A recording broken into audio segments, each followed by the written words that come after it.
ത്രിത്വിക ദൈവത്തിൻ്റെ തിരുനാമത്തിന് മഹത്വമുണ്ടാകട്ടെ. വിശുദ്ധ മത്തായി എഴുതിയ സുവിശേഷം 19:14 പറയുന്നു, ശിശുക്കൾ എൻ്റെ അരികിൽ വരുവാൻ അനുവദിക്കുവിൻ, അവരെ നിങ്ങൾ തടയേണ്ട, സ്വർഗരാജ്യം ഇവരെ പോലെ ഉള്ളവരുടേതാണ്. അതായത് സ്വർഗരാജ്യത്തിൻ്റെ അവസ്ഥ കർത്താവ് പറയുകയാണ്. എന്താണ് ശിശുക്കളുടെ പ്രത്യേകത? ഒന്നാമത് നമ്മൾ പറയും അവർ നിഷ്കളങ്കരാണ്. പിന്നെ അവർ സ്വയം അവർക്കൊന്നും ചെയ്യാൻ പറ്റില്ല. അവരെപ്പോഴും മറ്റുള്ളവരെ ആശ്രയിക്കുകയാണ്. അതിൻ്റെ അമ്മയോ പിന്നെ ആരെങ്കിലും അവരുടെ ആശ്രയം അവരുടെ പേരൻസിൽ കൊടുക്കുകയാണ്. പിന്നെ മറ്റുള്ളവർ പറയുന്ന എന്തായാലും അവരങ്ങ് വിശ്വസിക്കുക ചെയ്യുന്നത്. ആ ഒരു ശിശുവിൻ്റെ നിഷ്കളങ്കമായ ചിരി, ഇതെല്ലാമാണ് ദൈവം പറഞ്ഞ സ്വർഗരാജ്യം ഈ ശിശുവിനെ പോലെയുള്ളവരുടേതാണെന്ന്. നിഷ്കളങ്കത നമ്മൾ പറയുകയാണെങ്കിൽ പക്ഷേ ശിശു വളർന്ന് വലുതായി വരുമ്പോഴേ ഈ നിഷ്കളങ്കതയൊക്കെ പോയിട്ട് ലോകത്തിൻ്റെ കാപഠ്യം അവനിൽ കടന്നു കയറുന്നു.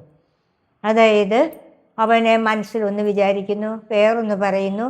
എവിടെയെങ്കിലും ചെന്നാൽ ലോകത്തിൻ്റേതായ അംഗീകാരങ്ങളെ ഇങ്ങനെ ഇതെല്ലാം കിട്ടാനായിട്ട് വേറെ പലതും ഇങ്ങനെ ചെയ്തു കൂട്ടുന്നു. എങ്ങനെ ധനം സമ്പാദിക്കാം, എങ്ങനെ എനിക്ക് പ്രശസ്തി നേടാം, ഇങ്ങനെ പല പല ലോകത്തിൻ്റേതായ പലതും അവൻ്റെ ഹൃദയത്തിൽ കടന്നുകൂടുന്നു. അപ്പോൾ അവൻ്റെ ഹൃദയത്തിൻ്റെ നിഷ്കളങ്കത നഷ്ടപ്പെട്ടു പോവുകയാണ് ചെയ്യുന്നത്. നിഷ്കളങ്കത. പിന്നെ ശിശുവിൻ്റെ ആശ്രയത്വ ശീലം. ശിശുവിന് എന്ത് ചെയ്യും? ഒരു 3 മാസം പ്രായമുള്ള ഒരു കുട്ടിക്ക് എന്ത് ചെയ്യണേലും വേറൊരാൾ തന്നെ എഴുന്നേക്കാളും പോലും പറ്റുകയില്ല, അല്ലേ? വേറൊരാളുടെ സഹായം അതിന് ആവശ്യമുണ്ട്. അതുപോലെ കർത്താവിൻ്റെ മുമ്പിൽ നമ്മളൊരു ശിശുവാണ്. ശിശു തൻ്റെ മാതാപിതാക്കളെ ആശ്രയിക്കുന്ന പോലെ നമ്മൾ കർത്താവിനെ ആശ്രയിക്കുക എന്നുള്ളതാണ് കർത്താവ് ആഗ്രഹിക്കുന്നത്. കാരണം കർത്താവ് നമ്മളെ അതുപോലെ ആശ്രയിച്ചു കഴിഞ്ഞാൽ നമുക്ക് ആവശ്യമുള്ളതെല്ലാം കർത്താവ് നമ്മൾക്ക് ചെയ്തു തരും. ഒരു ശിശു ചെയ്യുന്നത് പോലെ, എൻ്റെ ഈശോയെ ഇതാണ് എൻ്റെ ആഗ്രഹം, എനിക്കിതാണ് എന്നും പറഞ്ഞുകൊണ്ട് ഒരു വിശുദ്ധവാന്റെ മുമ്പിൽ പോയിരുന്ന് നിത്യാരായയുടെ മുമ്പിൽ നിന്ന് നമ്മൾ സൈലൻ്റായിട്ട് ഒരു നിത്യാരായയുടെ മുമ്പിൽ പോയിരിക്കുമ്പോൾ എന്താണ്, നമ്മളും ഈശോയും കൂടെ മനസ്സുകൊണ്ട് അവിടെ ഒരു സംഭാഷണം നടക്കുകയാണ് ചെയ്യുന്നത്. ഈശോയെ സ്തുതിക്കുന്നു. നമ്മുടെ ഹൃദയ വിചാരങ്ങൾ മുഴുവൻ ഈശോ അറിയുന്നു. ഈശോയുടെ ആ ഹൃദയവുമായിട്ട് നമ്മൾ ഒട്ടുചേരുകയാണ് ചെയ്യുന്നത്. അപ്പോൾ നമുക്ക് എന്താവശ്യമുണ്ടെങ്കിലും ഇപ്പം നമ്മളൊരു കാര്യം തുടങ്ങുകയാണ്, നമ്മുടെ ജീവിതത്തിലെ ഓരോ കാര്യങ്ങളെ, വിദ്യാഭ്യാസം, അല്ലെങ്കിൽ വീട് പണി, അല്ലെങ്കിൽ പുതിയൊരു ബിസിനസ് തുടങ്ങുന്നു, ഇങ്ങനെ എല്ലാ സന്ദർഭങ്ങളിലും നമ്മൾ പോയിട്ട് കർത്താവിനോട് ആലോചിച്ച് ചോദിക്കണം. കുത്തിയിരുന്നുകൊണ്ട് ഇത് ഞാൻ ചെയ്യണമോ, ഇതിലെന്താണ് കർത്താവേ നിൻ്റെ ഇഷ്ടം, നീ എന്താണ് ആഗ്രഹിക്കുന്നത് എന്നുള്ളത് നമ്മൾ കർത്താവിനോട് ആലോചന ചോദിക്കണം. അതാണ് ഒരു ശിശു തൻ്റെ അമ്മയോടെ അങ്ങനെ എല്ലാം അമ്മ വഴി ചെയ്യുന്നത് പോലെ നമ്മുടെ എല്ലാ പ്രവർത്തനങ്ങളുടെയും ആലോചന കർത്താവിനോട് ചോദിക്കുക. അപ്പോൾ കർത്താവ് നമുക്ക് കുറേ പ്രാർത്ഥിച്ചു കഴിയുമ്പോൾ നമുക്ക് എങ്ങനെയെങ്കിലും അത് വെളിപ്പെടുത്തി കിട്ടും. ആദ്യമൊക്കെ നമുക്ക് ചിലപ്പോൾ സാത്താൻ്റെ തട്ടിപ്പുപടികൾ കൂടി വന്നിട്ട് നമ്മളിത് ശരിയല്ല എന്ന് നമ്മുടെ മനസ്സിലേക്ക് തോന്നുകയാണ്. അതിനൊരു പാളിച്ച വന്നാലും കർത്താവിനോട് ആലോചിച്ചാണ് ഞാനത് ചെയ്തത്. അതുകൊണ്ട് അതിൻ്റെ പൂർണ്ണ ഉത്തരവാദിത്വം കർത്താവ് തന്നെ ഏറ്റെടുക്കും. തിന്മയിൽ നിന്ന് പോലും നന്മയെ ഉത്ഭവിപ്പിക്കുവാൻ കഴിവുള്ളവനാണ് ദൈവം. ഇതാണ് ദൈവവചനം. ആദ്യമാം നമുക്ക് തിന്മയായിട്ട് ഭവിച്ചാലും അതിൽ നിന്ന് നന്മയെ ഉത്ഭവിപ്പിക്കാൻ കഴിവുള്ളവനാണ് കർത്താവ്, ഇല്ലേ? ഇതല്ലേ പൗലോസ് പറയില്ലേ, തൻ്റെ കൽപ്പന അനുസരിച്ച് ചെയ്യുന്നവർക്ക് എല്ലാ നന്മയ്ക്കായി പണിമേടിക്കപ്പെടും, ഇല്ലേ? അങ്ങനെ നമ്മൾ കർത്താവിനോട് ആലോചന ചോദിക്കാതെ ചെയ്തു കഴിഞ്ഞാൽ അത് നേർവഴിക്കാന്ന് ആകണമെന്നില്ല. പല അന്ധകാര ശക്തികളുടെയും പ്രവർത്തനം അതിൽ വന്ന് ചേരും. അപ്പോൾ അതാണ് ആശ്രയത്വ ബോധം. പിന്നെ നിഷ്കളങ്കത, നമ്മുടെ കപടതയില്ലാതെ. ഈശോ പറയില്ലേ, നിങ്ങളുടെ വാക്കുകൾ അതെ എന്നും അല്ല എന്നും ആയിരിക്കട്ടെ. നമ്മുടെ ഉള്ളിലുള്ളത് നമ്മൾ അങ്ങനെ തന്നെ നിഷ്കളങ്കമായിട്ടല്ലേ ഒരു ശിശു പ്രകടിപ്പിക്കുന്നത്. അതിനിപ്പോൾ ഒരാൾ വന്നു കഴിഞ്ഞാൽ ആ ദുഷ്ടനാണോ കള്ളനാണോ കൊള്ളക്കാരനോ ഒന്നും അറിയാൻ പാടില്ല, ആരെ കണ്ടാലും ചിരിച്ചു കാണിക്കും ഇല്ലേ, അതിലാ നിഷ്കളങ്കതയാണ്. അപ്പോൾ കുറച്ചങ്ങോട്ട് നമ്മൾ വലുതായി കഴിയുമ്പോൾ കപടത വന്നു കഴിയുമ്പോൾ നമ്മുടെ ഉള്ളിൽ ഒരാളെ കാണുമ്പോൾ നമ്മൾക്ക് വല്ലാത്ത ദേഷ്യമുണ്ടെങ്കിലും അല്ലെ കൊല്ലാൻ ആഗ്രഹമുണ്ടെങ്കിലും വളരെ മനോഹരമായിട്ട് ചിരിച്ചുകൊണ്ട് നമ്മൾ അവരോട് സംസാരിക്കുന്നു. അതാണ് നമ്മുടെ ഉള്ളിൽ ഒന്നേ പുറത്തുള്ള ഒന്ന് കപടത എന്ന് പറയുന്നത്. അപ്പോൾ നമുക്ക് ആ ശിശുവിൻ്റെ നൈർമല്യം നമുക്ക് നഷ്ടപ്പെടുകയാണ് ചെയ്യുന്നത് ഇല്ലേ. ഈശോ റോമ 8:28 പറയില്ലേ, തൻ്റെ പദ്ധതി അനുസരിച്ച് വിളിക്കപ്പെട്ടവർക്ക് എല്ലാ നന്മയ്ക്കായി പരിണമിക്കും. എന്ത് നമ്മൾ ചെയ്താലും നമ്മളെ കർത്താവിലേക്ക് ഒരു ആശ്രയിക്കുക, അതാണ് ഈശോ ആഗ്രഹിക്കുന്നത്. നിന്റെ കർത്താവിൻ്റെ കയ്യിൽ നമ്മൾ ഒരു ശിശുവായിരിക്കുക. അങ്ങനെ ആഗ്രഹിക്കുമ്പോൾ നമ്മളെ എടുത്തുപയോഗിക്കാനായിട്ട് കർത്താവിന് സാധിക്കും.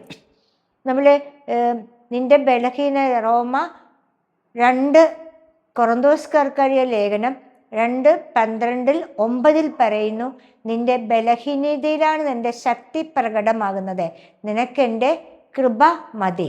അതായത് ഒരു ശിശുവിൻ്റെ വേറൊരു മുദ്രയാണ് ബലഹീനത. അതിനൊന്നും തന്നെ ചെയ്യാൻ പറ്റുകയില്ല. അതിന് ചെയ്യണമെങ്കിൽ അതിൻ്റെ അമ്മേനെയോ മാതാപിതാക്കളെയോ അല്ലെങ്കിൽ ആശ്രയിക്കണം. അതുപോലെ കർത്താവ് പറയാണ്, നീ എത്രമാത്രം ബലഹീനരായിരിക്കുമോ അത്രമാത്രം എനിക്ക് നിന്നെ എടുത്തുപയോഗിക്കാനായിട്ട് സാധിക്കും. ആട്ടിടയനായ ദാവീദ് ഒരു ആട്ടിടയനാ, ഒരു രാജാവാകേണ്ട യാതൊരു യോഗ്യതയും ദാവീദിനില്ല.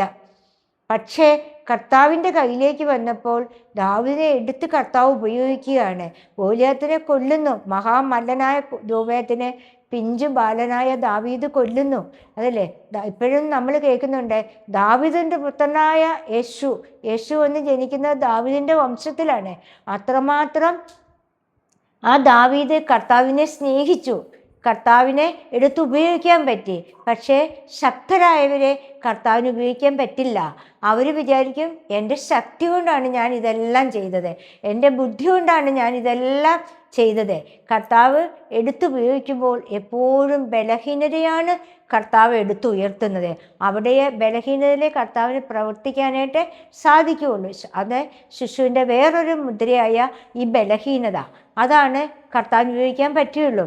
അതാണ് കർത്താവ് പറയുന്നത്, നിങ്ങൾ ശിശുക്കളെ പോലെ ആകുവിൻ, സ്വർഗരാജ്യം ശിശുക്കളെ പോലെയുള്ളവരുടെയാണ്. നിങ്ങൾ ശിശുവിനെ പോലെ രൂപാന്തരപ്പെട്ട് കഴിയുമ്പോൾ ആ സ്വർഗരാജ്യത്തിൽ നമുക്ക് പ്രവേശിക്കാനായിട്ട് സാധിക്കും.